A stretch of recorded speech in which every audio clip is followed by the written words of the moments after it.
Hello everyone, you all watching ISP simplified. और इस video में आपको ये बताने वाला हूँ कि किस तरीके से आप विजन आइज की मंथली मैगजीन को डील करोगे।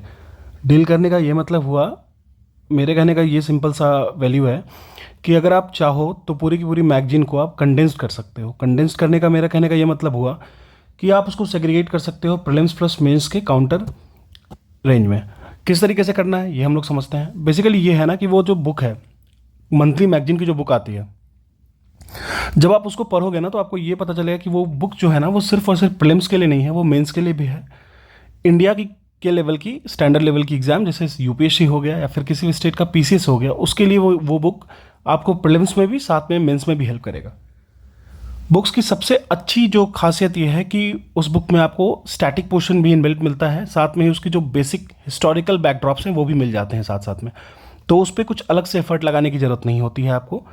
मंथ वाइज कोई भी इशू न्यूज़ में है तो उसकी स्टैटिक पोर्शन मिलने के साथ साथ आप एक तरीके से वो आपके लिए complete monthly current affair with static notes की तरह काम करता है। ठीक है, मुझे काफ़ी ज़्यादा ये अच्छा लगता है। मतलब जब भी मैं इसको पढ़ता हूँ तो मुझे लगता है कि ऑलराउंड इसमें हम लोग चीज़ों को कंक्लूड कर पा रहे हैं। तो फिर ये ज़रूरी होता है किसी भी पीसीएस स्टूडेंट को या फिर यूपीएससी एस्पिरेंट को पढ़ने के लिए।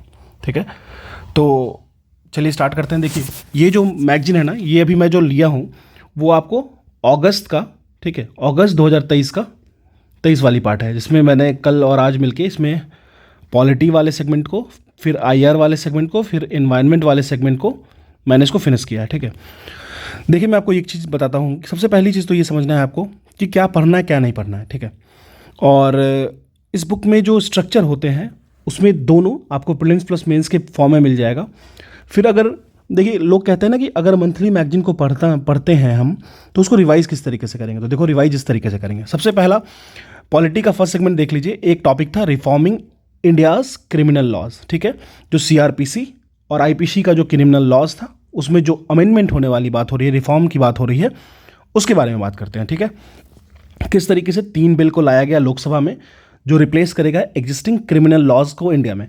देखिए, इसको जब मैं पढ़ रहा था तो मेरे दिमाग में एक चीज़ आया कि जो पहले के जो लॉज हैं, ठीक है, वो किस कॉन्टेक्स्ट में बनाया गया, जो ब्रिटिश ने बनाए हैं वो लोगों ने, उनका क्या था, वो हम लोगों पे डोमिनेट करना चाहते थे। ठीक है, वहाँ पे हम लोग ऑलवेज एक कल्प्रिट की तरह थे और ब्रिटिश जो थे वो अपने कंफर्टेबिलिटी के लिए इसको क्रिएट किए थे, ताकि यहाँ पे reform in what sense, reform in the sense for them not for us. ठीक है, चलिए, लेकिन अब क्या है, अब हमें ये सोचना है, we are free to think.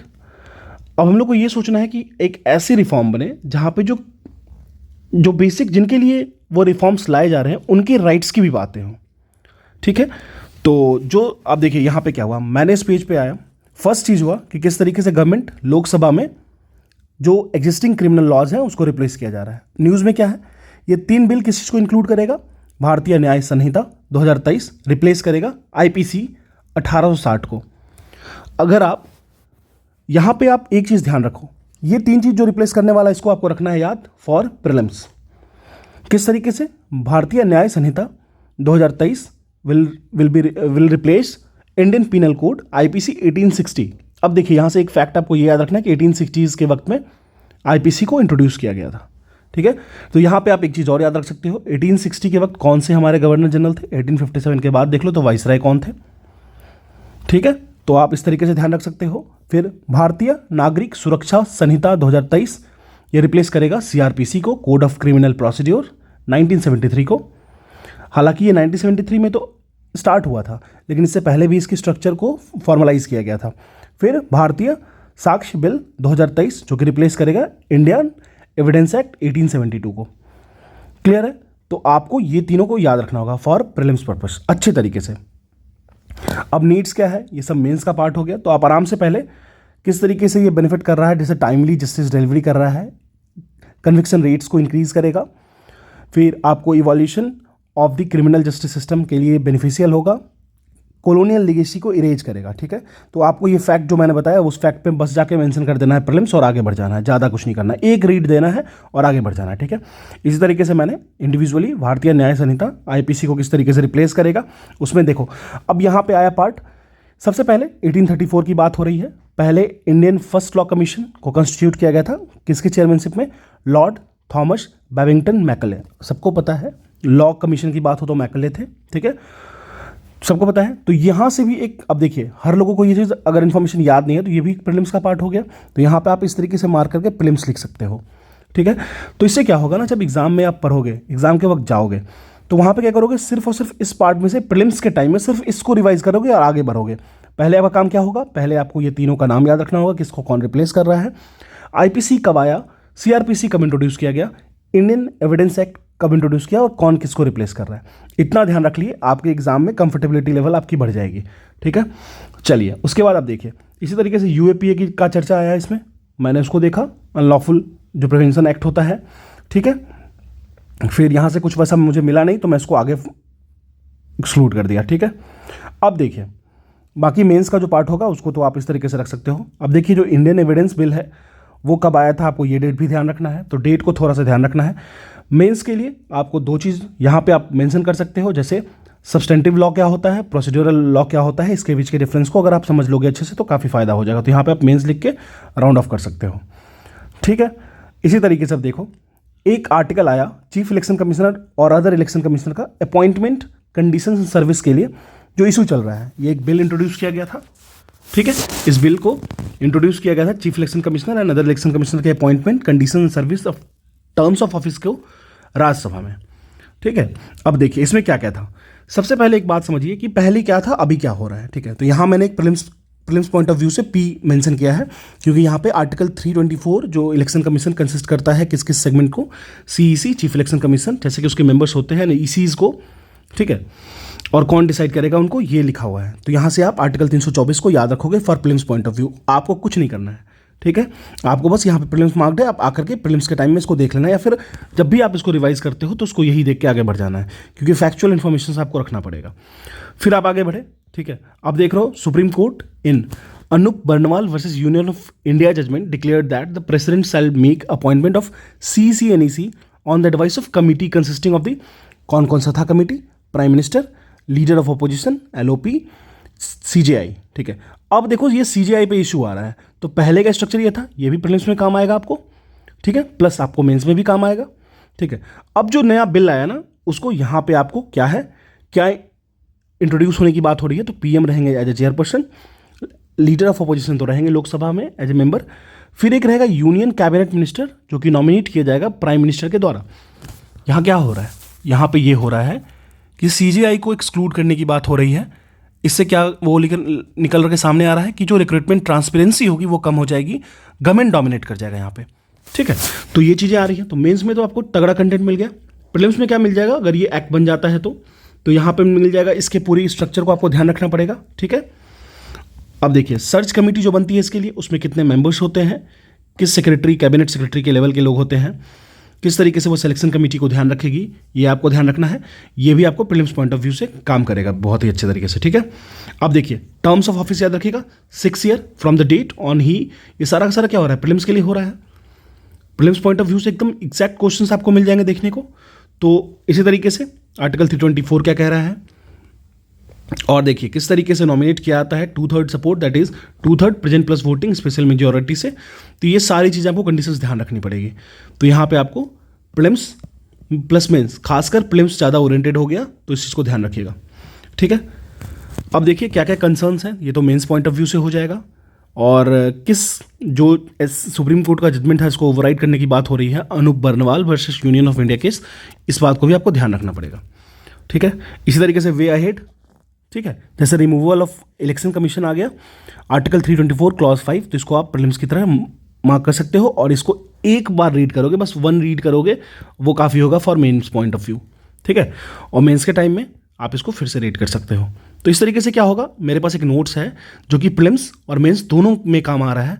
आप देख लो यहाँ कहीं भी आप इस चीज़ को वो नहीं कर सकते। एक आपके पास एक अच्छी सी मंथली मैगजीन होगी जिसमें आप प्रीलिम्स और मेंस दोनों आप देखो स्टैटिक तो पढ़ ही रहे हो नोट से, लेकिन ये आपको कुछ और उसमें एडेड बेनिफिट्स देगा, और देता है, नो डाउट इन दैट, ठीक है। इसी तरीके से देखिए, जैसे मैं देखिए आर्टिकल 325 आया, यहाँ पे डिलिमिटेशंस की बात आई, ठीक है। जैसे डिलिमिटेशंस की बात आई तो मैंने उसके कुछ पॉइंट लिख दिया, क्योंकि मुझे लगा कि मैं इसको यूज़ कर सकता हूँ और यूज़ करना चाहिए मुझे, तो मैंने यहाँ पे मेंशन कर दिया। इसी तरीके से आर्टिकल 325 को मैंने वो कर दिया, बाउंड कर दिया, क्योंकि देखो इससे आपको फ़ायदा होगा, ठीक है। अब देखिए मैं आपको एक दिखाता हूँ, लेट्स मूव फर्दर। हाँ, यहाँ पे अब एक आया आपको government of national capital NCT amendment act जो आया 2023 वाला, जिसमें ब्यूरोक्रेट्स की ट्रांसफ़र की बात चल रही थी। ठीक है, तो वहाँ पे कौन कौन सा आर्टिकल है देखो, मैंने यहाँ प्रीलिम्स मेंशन किया है। तो आप किस तरीके से, जैसे classification of UTs under the article 339 of the constitution, ये क्या स्टेट करता है, UTs are directly govern by the president और an administrator appointed by the president. ठीक है, इसको स्पेशल स्टेटस दिया गया था एस बालाकृष्णन कमेटी, जो कि 69 कॉन्स्टिट्यूशनल अमेंडमेंट एक्ट 1991 के थ्रू इसको इनकलकेट किया गया था। तो ये सारी चीज़ें कंप्लीटली डायरेक्टली आपको प्रीलिम्स में हेल्प करेगी। तो इसको यहाँ प्रीलिम्स लिख लो, जब भी एग्जाम है आपको ये पूरा नहीं पढ़ना है। ठीक है, आपको यहाँ पे आना है, ठीक है, देख लेना टॉपिक क्या था, ठीक है, चलो इसमें ये पॉइंट्स आ रहे हैं, ये आर्टिकल आ रहे हैं, इस तरीके के पॉइंट्स आ रहे हैं, किस तरीके से कंकरेंट लिस्ट में डाला गया, जिसमें से एक्सक्लूड किसको किसको किया गया, police, public order and land को। ठीक है, तो यहाँ से आपको ये चीज़ें मिल जाएगी। देखो यहाँ पे मैंने पावर ऑफ एलजी में प्रीलिम्स प्लस मेंस दोनों लिखा है, क्योंकि मैं इसको यूज़ करूँगा। तो ये इस तरीके से हमें इंट्रोड्यूस कर सकते हैं इसको यहाँ पर। ठीक है, अब चलिए, जैसे मैं आपको एक और टॉपिक दिखा देता हूँ। देखिए यहाँ पे देखिए, नो कॉन्फिडेंस मोशन की बात हो रही है। तो कॉन्स्टिट्यूशनल आर्टिकल क्या है, rules of business of in Lok Sabha, article 75 clause 3। Rules 198 क्या कहता है कि किस तरीके से प्रोसीजर एंड कंडक्ट होगा बिजनेस का लोकसभा में। तो ये सब चीज़ों का, अब देखिए एक चीज़ आया, यूजुअल नो कॉन्फिडेंस मोशन की पूरी प्रोसेस। ठीक है, यहाँ से कंप्लीट, ये तो 100% क्वेश्चन बन सकता है, प्रीलिम्स में तो 100% बन सकता है। किस तरीके से स्टेप बाय स्टेप स्पीकर का क्या काम होगा, फिर मेंबर जो टेबल करेंगे नोटिस को, वो किस तरीके से लीव करेंगे हाउस को। तो ये सारा कंडीशन आपको ध्यान रखना है। Not less than 50 members rise the speakers declares that leave granted by the houses. किस तरीके से सारे कंडीशन आपको ध्यान रखने होंगे। तो यहाँ पे प्रीलिम्स मेंशन है, आप इसको जा करके देख लेना। ठीक है, चलिए, तो यहाँ भी देखिए प्रीलिम्स से क्या हो गया कि कितनी बार, देखिए ये प्रीलिम्स में कैसे यूज होगा। फर्स्ट, पहला नो कॉन्फिडेंस मोशन कब लाया गया था, 3rd लोकसभा में। उस वक्त 26 non confidence motion have been अभी तक डिस्कस किए गए पार्लियामेंट में, 25 में जिसको निगेट कर दिया गया, हटा दिया गया, माना नहीं गया। एक को माना गया, कब माना गया था, 1979 में। The record highlights the prevalence of opportunity to challenge the, तो मतलब यहाँ से आपको फैक्चुअल इन्फॉर्मेशन मिल रहे हैं, इसलिए मैंने यहाँ पे प्रीलिम्स मेंशन कर दिया और मेरा काम हो गया। ठीक है, इससे ज़्यादा नहीं करना है। अब इसी तरीके से देख लो, आई आर के पोर्शन को देखते हैं। आई आर वाले पोर्शन में ये जो आपको जो नई रूट को डिज़ाइन, इंडिया ग्रीस रिलेशनशिप की बात कर लेंगे, तो ये मेंस के लिए होगा। प्रीलिम्स में देखो, मैंने प्रीलिम्स में क्या किया, तो इंडियन प्राइम मिनिस्टर विजिट किए थे वहाँ पे उनको कौन सा अवार्ड मिला था, grand cross of the order of the honour मिला था। तो ये मैंने यहाँ पे मेंशन कर दिया। लीगियन ऑफ ऑनर होगा, फिर जैसे फ्रांस गए तो फ्रांस में मिला। ये सब चीज़ों को आपको देखना होगा। ठीक है, अब देखिए यहाँ पे एक हिस्टोरिकल एस्पेक्ट, किस तरीके से मैगस्थनीज की बात हो रही है, जिन्होंने इंडिका लिखा था। ठीक है, तो वो कहाँ के एम्बेसडर थे, किस कोर्ट में थे। यहाँ पे हमको प्रीलिम्स का फैक्चुअल इन्फॉर्मेशन मिल गया, और ये मैं यूज़ करूँगा, और ये एग्जाम में आएगा तो मैं इसमें लीड ले सकता हूँ। तो आपको फोकस करना है किस तरीके से। अब देखिए, ग्रीस ने ओपन किया था एम्बेसी दिल्ली में 1950 में, ये भी, और इंडिया ने एथेंस में 1978 में। तो ये भी एक फैक्चुअल इन्फॉर्मेशन है, न्यूज़ में रहेगा तो ये पूछा जा सकता है। ठीक है, चलिए, अब देखिए India middle east Europe economic corridor जो अभी प्रोस्पेक्टेड है, अनाउंस्ड है, न्यूली अनाउंस्ड। तो ये आपको प्रीलिम्स प्लस मेंस दोनों में देखने को मिल सकता है। स्पेशली आप मेंस में मेंशन कर सकते हैं इसको। ठीक है, चलिए, तो इसी तरीके का इन्फॉर्मेशन। अब देखिए यहाँ पे नेक्स्ट टॉपिक जैसे मान लीजिए ब्रिक्स था। ठीक है, ब्रिक्स में आपको पता है कि किस तरीके से BRIC, ठीक है, ब्राज़ील, रसिया, इंडिया, चाइना 2000 में ही ऐड हो गया था। उसके बाद जो साउथ अफ्रीका था वो 2010 में ऐड किया गया था इनको। ठीक है, किस तरीके से, अब देखिए सबसे पहली बात है कि प्रीलिम्स में आप जब ऑप्शंस देखोगे ना, तो रिप्रेजेंट करेगा कि it represents 49% of the global population. आप बोलोगे गलत है, 41% होता है। 24% of the global GDP and 16% of the global trade. ये आपको देखो, अगर आप मेंस में ब्रिक्स पे कुछ क्वेश्चन आता है, अगर आप इसको करते हो तो आपके फैक्चुअल इन्फॉर्मेशन आपके आंसर को और अच्छा करेगा।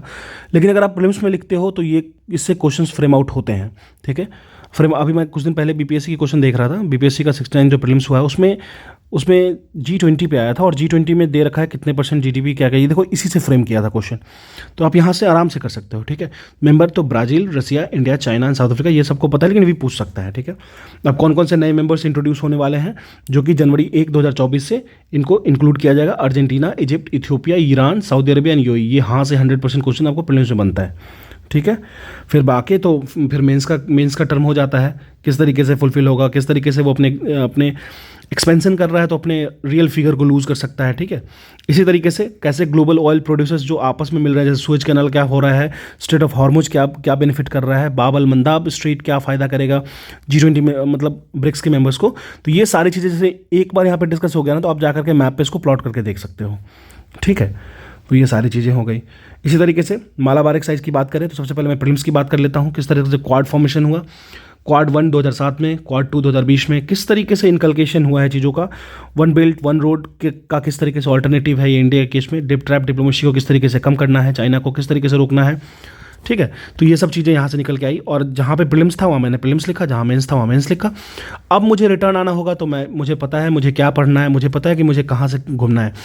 थोड़ा जल्दी रीड करने की कोशिश करो। जैसे कि देख लो, अगर हम लोग बात करें तो एज 30 है तो सिर्फ 2.2% ऑफ लोकसभा MP हैं जो वो हैं एज 30 के अंदर में, ठीक है। तो इसमें एक वर्डिक्ट दिया गया था कि और एज को कम करो ताकि और यंगस्टर्स इसमें इंटरेस्टेड हो, क्योंकि अभी देखा जा रहा है लोकसभा में जो MPs हैं, मेंबर ऑफ पार्लियामेंट्स हैं, वो सिर्फ 2.2% हैं जो कि जिनकी उम्र 30 से कम है। तो ये इस पॉइंट को आप अगर मेंशन करोगे मेंस में तो आप कहीं ना कहीं इसमें स्टार मार्क कर सकते हो, ठीक है। तो ये हो गया। तो ये हमारा, अच्छा हाँ, कल से हमारा जो स्टार्ट होने वाला है डेली शेड्यूल, उसमें मैं इसको इंट्रोड्यूस करूँगा और आपको इसको इसी तरीके से पढ़ने की कोशिश करना। देखो कहीं ना कहीं बेनिफिट होगा। फिर और भी अगर आपको कुछ चाहिए तो आप मुझे कमेंट सेक्शन में बता सकते हो, ठीक है। If you want the PDF of this lecture you can join the Telegram channel ISP Simplified, and my sole aim is to simplify the learning process. Thank you.